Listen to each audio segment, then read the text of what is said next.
లేదు, నేను paper mill సెంటర్కి వచ్చాను.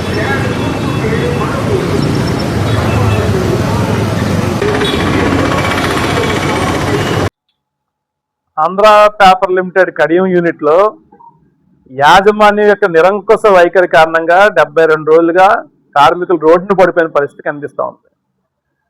జీతాలు సరిపోవట్లేదు, జీతాలు పెంపుదల చేయండి అని కాంట్రాక్ట్ కార్మికులు అడిగినందుకు 59 మంది కాంట్రాక్ట్ కార్మికులను ఉద్యోగాల్లోంచి దుర్మార్గంగా తొలగించి బయటికి గెంటేశారు. కాంట్రాక్ట్ కార్మికుల సమస్యలు ఏంటో కనుక్కున్నందుకు గాను 11 మంది పర్మనెంట్ కార్మికుల్ని అక్రమ ఛార్జ్షీట్ ఇచ్చి సస్పెండ్ చేశారు.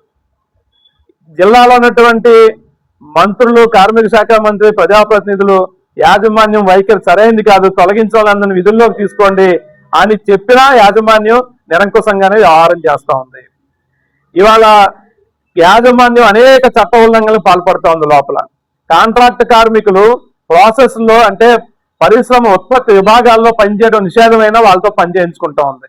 పని చేయించుకున్న దానికి పర్మనెంట్ వర్కర్లతో సమానమైన వేతనాలు ఇవ్వడం లేదు. కాంట్రాక్ట్ కార్మికులు ఓవర్ టైం చేస్తే వాళ్ళు డబుల్ వేజ్ ఇవ్వాలి, డబుల్ వేజ్ ఇవ్వడం లేదు. వాళ్ళు స్కిల్డ్ పని చేస్తుంటే అన్స్కిల్డ్ జీతాలు ఇస్తా ఉన్నారు. వాళ్ళు పర్మనెంట్ చేయాల్సి వస్తే పర్మనెంట్ చేయడం లేదు.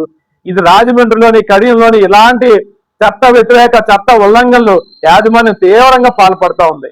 కానీ యాజమాన్యం ఇంత ఉల్లంఘనలు చేస్తూ కూడా కార్మికులు జీతం పెంచడం అడగటమే నేరం కాబట్టి ఉద్యోగాలను తీసేసాం, మేము పెట్టుకోం అని చెప్పిన దుర్మార్గమైన వైఖరిని అవలంబిస్తూ ఉంది. ఈ వైఖరిని సిఐటి తూర్పుగోదావరి జిల్లా కమిటీని తీవ్రంగా ఖండిస్తా ఉన్నాం.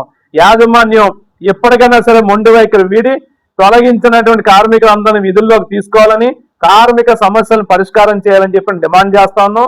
ఈ జిల్లాలో ఉన్నటువంటి అన్ని రాజకీయ పార్టీలు, కార్మిక సంఘాలు, ప్రజాప్రతినిధులు, ప్రజాస్వామికవాదులు అందరూ కూడా కార్మికుల న్యాయమైన పోరాటానికి మద్దతు తెలపాలని, యాజమాన్యం మొండి వైఖరి వేయకపోతే అందరినీ కలుపుకొని ఒక పెద్ద ఆందోళన చేస్తామని చెప్పని ఇవాళ యాజమాన్యానికి హెచ్చరిక చేస్తా ఉన్నాం.